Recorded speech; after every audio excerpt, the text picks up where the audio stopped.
Hi, everyone. This is Bryan G from Keller Williams, and this is Mindset Mondays. Today's phrase, want equals lack. Want equals lack. What does that mean? This one's a little more abstract, right? But the principle is very simple. Okay, the average person has 60,000 thoughts per day, right?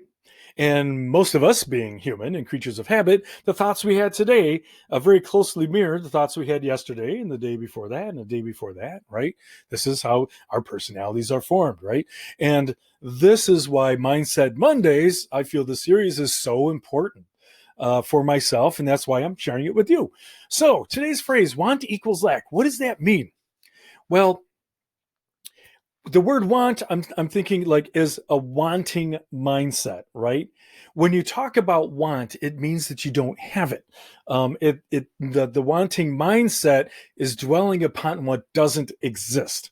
Now, what does that sound like? It sounds like this: like it's hard, I can't, I hate, I hope that, right? And the worst one, I'll try, right?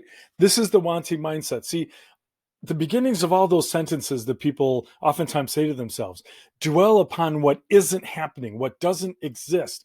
And worse yet, it doesn't lead to something possibly happening, right? You know, I can't believe that, that the economy is the way that it is. It's so hard to work in this economy and to try to generate and sustain my business. And I hate the fact that business is like this right now. And, and it's just so difficult. And I really hope that, maybe in 6 months it gets better and turns around, but I'm going to try and run my business, right? Look at that, right? None of that is positive, right? None of that is moving, has no movement, right, in a positive direction. That's the wanting mindset, dwelling on everything that one doesn't have, right? So what I'm talking about, the opposite of that, is come from abundance, right?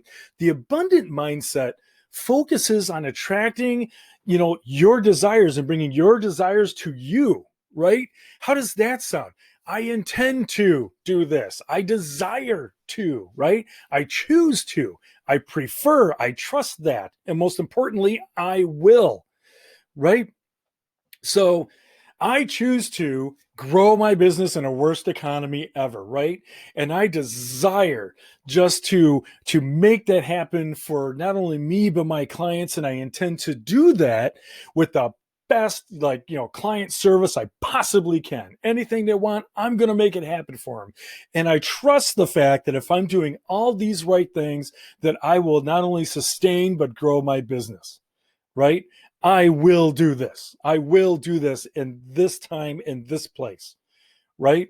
See what I mean? See, can you hear the difference between talking from want and talking from abundance? Right now, even if it's a problem that you're faced with that you've never faced before, here's the difference. Here's this big problem. You're like, ooh, I never encountered this before, right? Well, I'll like try and make that go away. I'll try and solve this problem. Hashtag not going to happen, right? With that kind of mindset. But here's this problem before, you've never been faced with it before, and you're like, I will go after this, right? I'm going to research this. I'm going to go after this. I'm going to do some digging. And, I will turn this around. I'm going to die trying, right? That's the difference, right? So today's phrase, Mindset Mondays, want equals lack. Don't speak from a wanting attitude, come from abundance, and this will definitely come through between you and your clients. Thank you so much, and we'll see you next week.